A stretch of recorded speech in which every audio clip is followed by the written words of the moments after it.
It's not easy being new on the job. This may be your first job, or perhaps you're an experienced worker coming to us from another company. In either case, there are some important topics we need to discuss before starting work, including some of your responsibilities. In this program, we will discuss common safety ideas that can be incorporated into every job so we can avoid unsafe actions and prevent injuries. Throughout this program, we will stress the importance of developing a personal commitment to your own safety while at work. No matter what kind of work we do, or what type of environment we work in, there are different hazards and dangers to be avoided.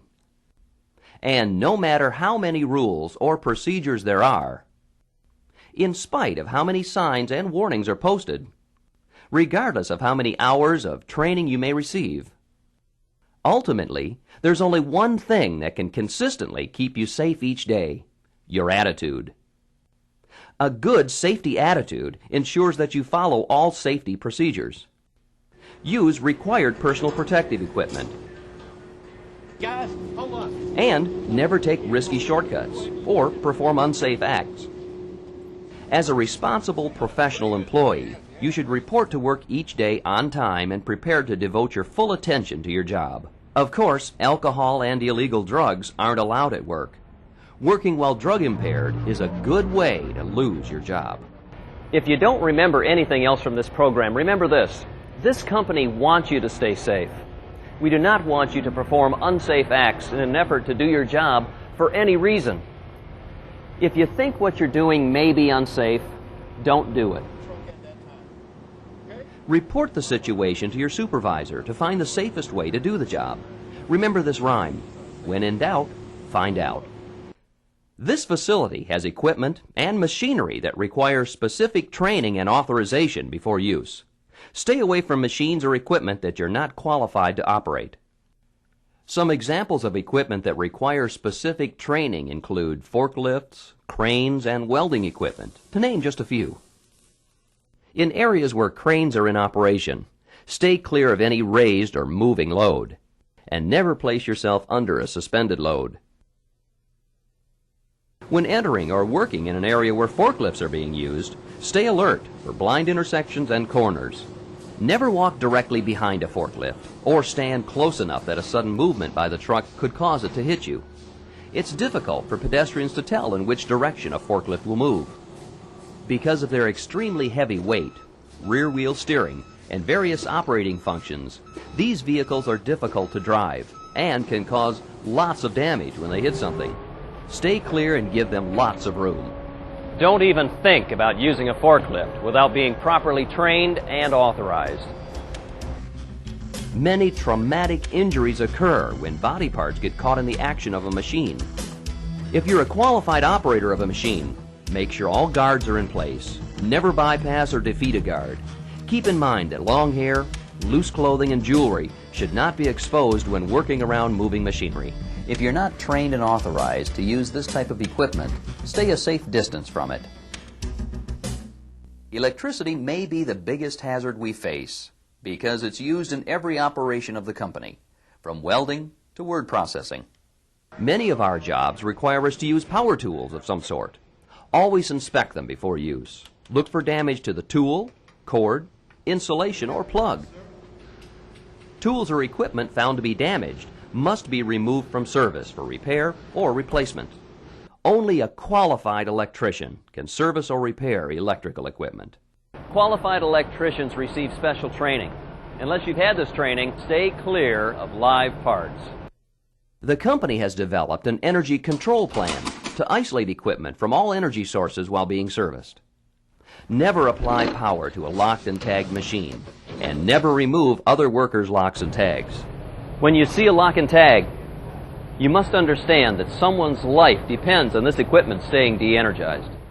When entering an unfamiliar work area, take the time to learn the meaning of warning signs and other posted information so you can take the appropriate precautionary measures. You may use chemicals while performing your job.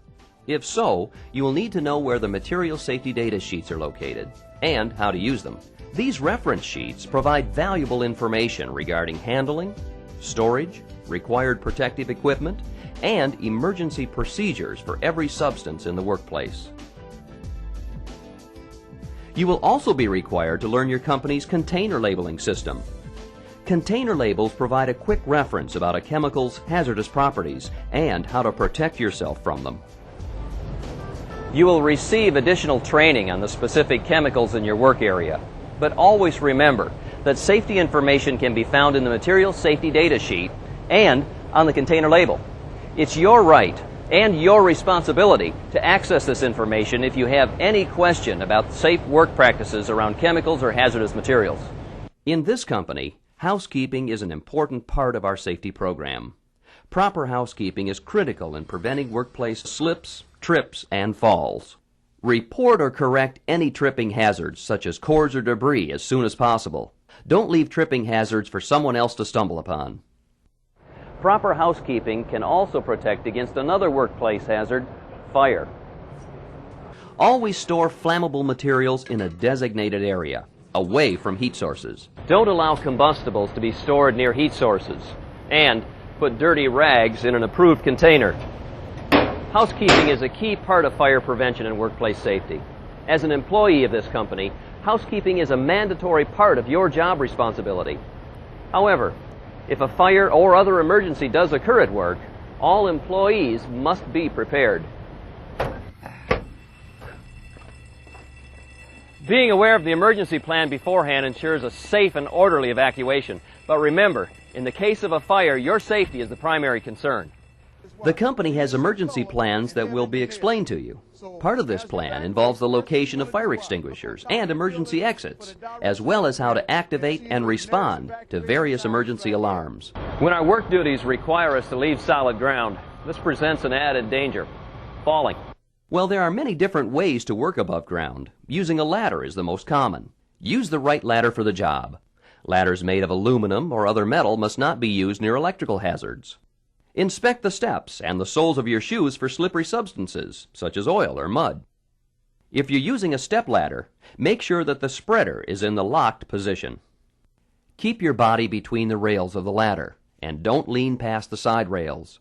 If you can't reach the work safely, climb down and reposition the ladder. Many high-profile jobs require various types of safety equipment. While your job may not be as exciting as these, it does require the use of protective equipment. The type of equipment needed depends on your particular job and the specific hazards in your work area. Once you've been trained, it's your responsibility to use the appropriate protective devices at all times. You must also make sure it's kept in good working condition.